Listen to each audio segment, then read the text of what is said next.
Hello, and thank you for joining us today. I'm Erica Yanez with the Diocese of Monterey, and this is Bishop Richard Garcia, also with the Diocese of Monterey. Bishop, thank you so much for joining us.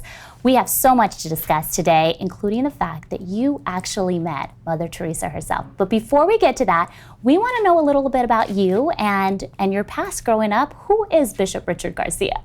Thank you very much for asking that question too, Erica. And I was born and raised in San Francisco, California. And my parents and grandparents came from the state of Jalisco in Mexico a long time ago, searching, of course, for work. But we all lived together. It was my grandparents, my mother's parents, my parents, and then my older sister, and then my younger brother was born. So we're a very close family, very religious family, I would say as well. And we live very close to our church, so we're able to go there very often. Now, Bishop, would you have ever imagined your life going in the direction that it did and that you were able to meet such a person as Mother Teresa? Tell us a little bit about how that happened. Well, the vocation itself to priesthood came a long time ago because we had wonderful priests in our church, and I got to know them and helped work with them a little bit, cleaning the church and so forth, and helping whenever they would ask me to. But as far as meeting Mother Teresa, it happened because the Archbishop of San Francisco, who was my superior, my boss at that time, asked me to go and study in Rome. So I arrived in Rome, and I lived at the Casa Santa Maria, which is right by the Fountain of Trevi, and our universities were close by. They'd asked me to study there, and I studied spiritual theology for 4 years. But as I arrived there, other priests in the house, there were 100 priests living in that house, and they mentioned to me that a lot of the priests from there would go to the convents that Mother Teresa had established. There were 4 convents at that time, and they were looking for priests to celebrate Mass in the early morning for the sisters and those who were also there living at the same convent. So I signed up for it, and I got to go about every other week to a place called Via Casalina, which was one of the major thoroughfares in Rome. But to get there, I had to take 3 buses. So I had to get up about 4:30 in the morning because their Mass was at 7 a.m. But very often Mother Teresa would be visiting there to her sisters, and that's how I got to meet her. What was that experience like? What did you know that she would be there, and how did that happen? Most of the time they would not tell me ahead of time that she was going to be there. I think it was for her own safety and so forth. And sometimes Mother would just like to surprise them and just show up there and see what they were doing and making sure that they were doing the right things. But I remember one time especially when I really felt close to her, and that was when I saw her laying down on the ground in prayer after the Mass. And she insisted on that everyone stay around after the Mass was finished and to be able to really just have some quiet time and adoration of God. So that was very moving for me. What was the moment like when you were introduced to her? What was that like? Well, the superior of the house is the one that introduced me to her. And she was a wonderful, wonderful lady. She was actually second in command at that time after Mother Teresa. And I always thought that she'd probably be the successor to Mother Teresa. But unfortunately, she died. She was very ill and died. But she's the one that introduced me to, and I felt kind of shy actually around her and to meet her for the first time like that, but it was a real blessing. And especially as I looked at her feet, and I could see like all her walking caused a lot of problems with her feet, but you could see that she really insisted on having those open shoes, sandals, and to be very much with the people and to walk with the people, and that really struck me a lot too. You know, Mother Teresa, Mother Teresa, is often portrayed as a sweet, kind little woman, perhaps frail, but she had to be tough in order to do the type of work with the community in that community. How did you see her? I saw her as a very tough woman. I probably wouldn't have wanted her to be my mother, but I really saw her as a mother figure, and very similar in a sense to our Blessed Mother Mary, because I think in a very hidden way, Mother Teresa was able to exercise her own ministry in service of the very poor and marginalized by being a strong woman, always wanting to be there with people.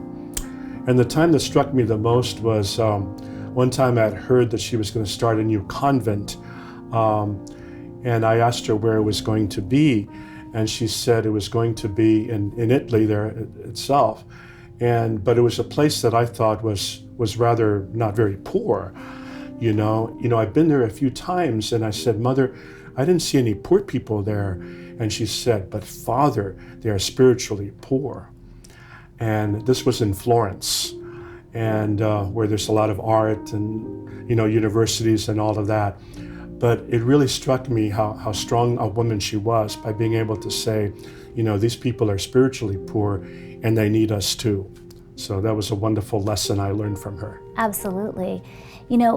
The many saints of the past lived, in convents and often didn't travel outside their area. Now, Mother Teresa lived in a unique time when she was able to do that. How did you see that and how it affected the community and how you felt there, having her be able to do that type of work? Well, I'm glad she was able to travel as much as she did, because at least in the convents that I've been to of her community, having Mother there was really beautiful for them. They really wanted her to visit them. And I'm glad she was able to visit that.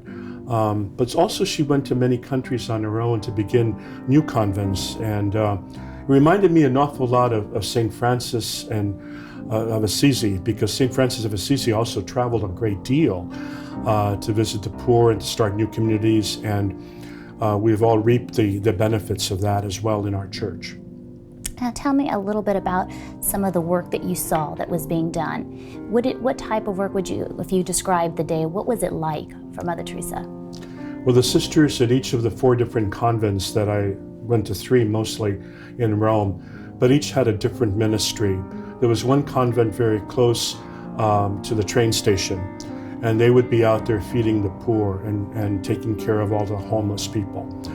The one I went to most on Via Castellina was a home for the children of the Romani. They used to be called gypsies. And the children were just abandoned by their parents. So the sisters were taking care of the children. And they're the ones that I would see most often, because that's the one I would go to the most often. Then they had another convent for mothers who were left alone by either their husbands or their boyfriends and had a child. And the sisters helped take care of those children as well. So each house had a different kind of ministry. I see. Now, Bishop, as you just mentioned a moment ago about Mother Teresa's ability to recognize the need and those that needed help and faith. And today, it seems as if we live in a time where worldly items are important and we grasp the technology and wealth.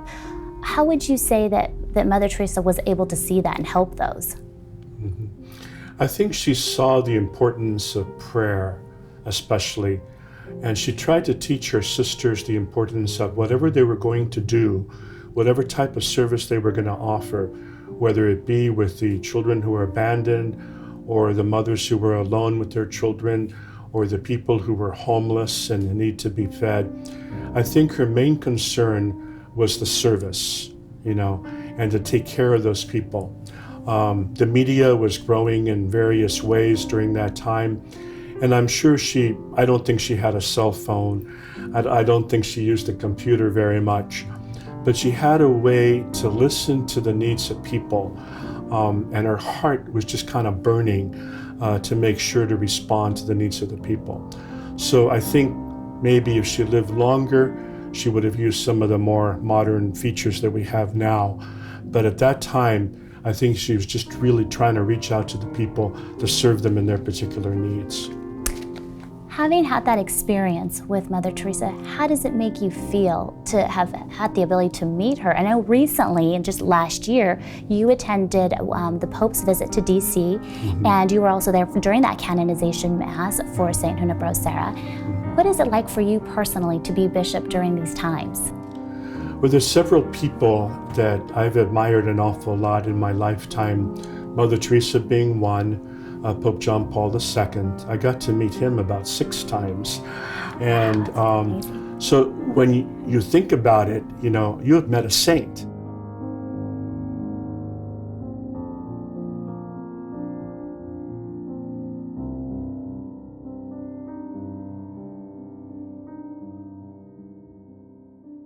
To meet somebody like that, my predecessor also in the Sacramento Diocese will probably soon be canonized.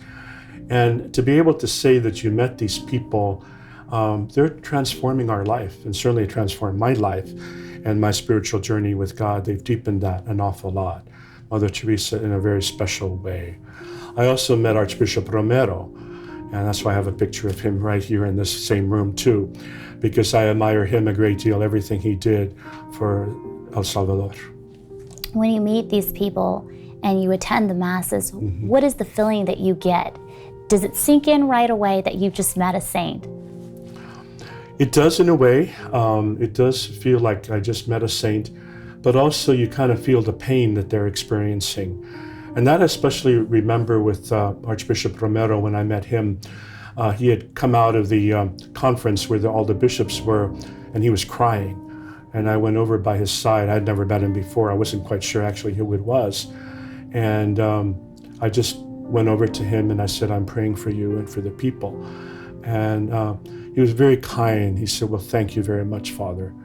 And, just the simplicity and humility of people like that make me try to be a lot more humble and service-oriented too. Can you tell me a little bit about that and the power of prayer and faith? Can you tell me, after seeing Mother Teresa and the moment you shared with her where it really emotionally impacted you, what is, to you personally, what is the power of prayer?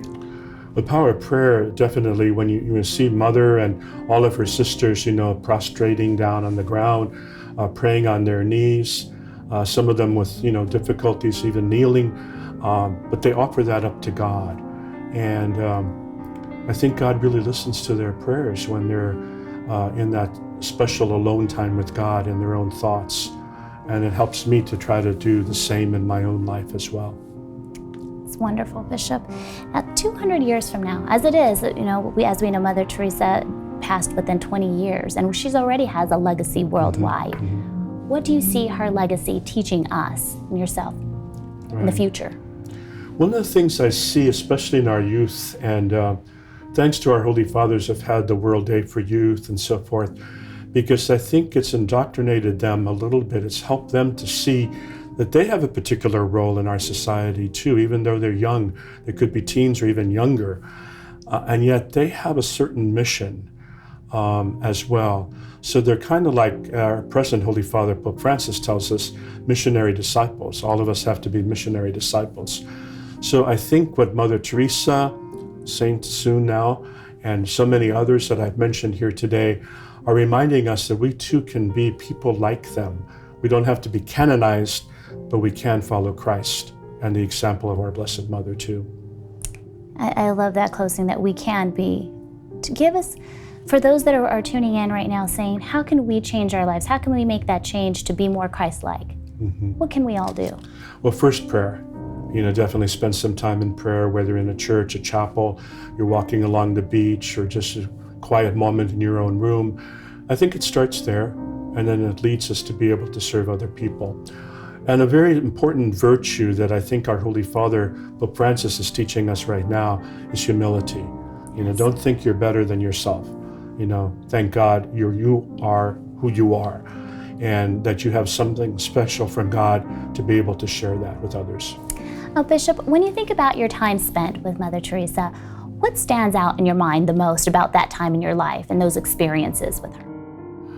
There are two words that are right next to the tabernacle where we have the Blessed Sacrament.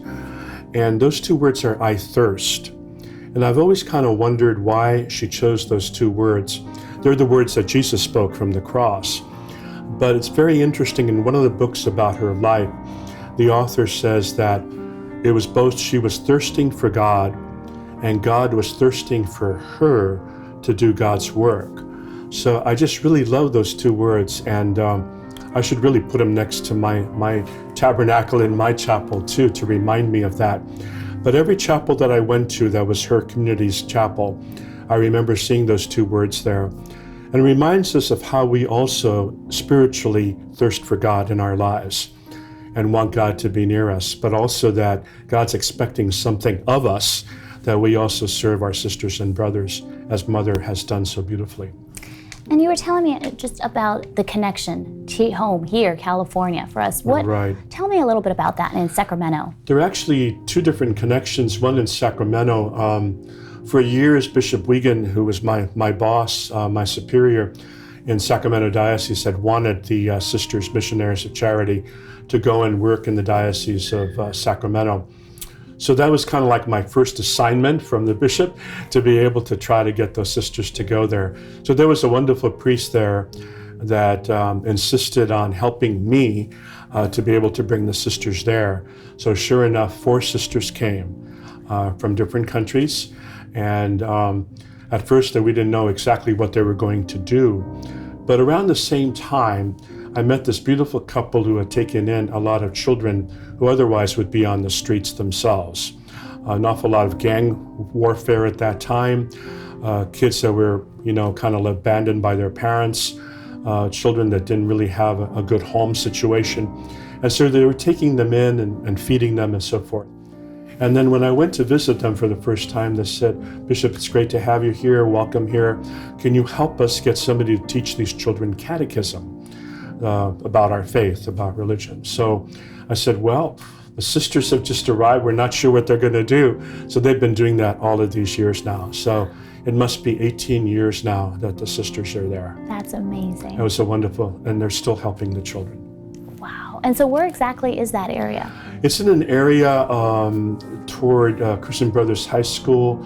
I think it's Martin Luther King Jr. Street. It's right off of there. And there was a parish of ours that especially an awful lot of the poor people were going to at that particular time. So it was right near there. What does that mean to you, to be able to look back and see the root of this, where it came from, and how does that feel? Well, it was kind of a gathering of various people. Certainly getting the sisters there was tremendous. Meeting that couple for the first time, because one of the Sisters of Mercy had introduced me to their needs. And so, God was really working there, among all of us to bring us all together for those needs. And you talk about that and how God is working in all these places of the world, and how Mother Teresa always saw and was able to be in tune to the needs of the community. Very much so. And she lived a very simple life, as you know, and one of the things that the sisters were a little angry about with me is that they had carpet in the house, and they're not supposed to, according to Mother Teresa. No carpeting, nothing fancy, And but we kept it there because we were worried about the asbestos in the floor. So finally, after I left the diocese, the sisters kept insisting to move to a different house. So they moved to a different house. What just an amazing feeling it must be to have had that experience in your lifetime. It was, yeah. And and then the other connection in San Francisco, as you mentioned too, is that they were at St. Paul's Parish in kind of like the Mission District area, not too far from Mission Dolores actually. And that's the high school where my mother went to high school. So there was that connection as well, that the convent left by the sisters who were there before became the convent for the Sisters Missionaries of Charity. Just wonderful. Thank you again, Bishop Garcia, for joining us today. And we are so excited about all the events that are about to take place today and the significance of today. Do you have a message you would like to give our Shalom World audience today? I think the best message I can leave with all of you is the message she gave us, and that is, I thirst. And it's a beautiful way to say how we need God in our lives and how she taught us how to have God in our lives. I think Pope St. John Paul II as well, a great companion of hers as they walk the journey of life, have given us that way that we should also walk. So what a beautiful day to celebrate the canonization today, and for all of us to be able to have a part in this by our own prayers, by our own thoughts, and especially by our love and care for one another. Thank you, Bishop.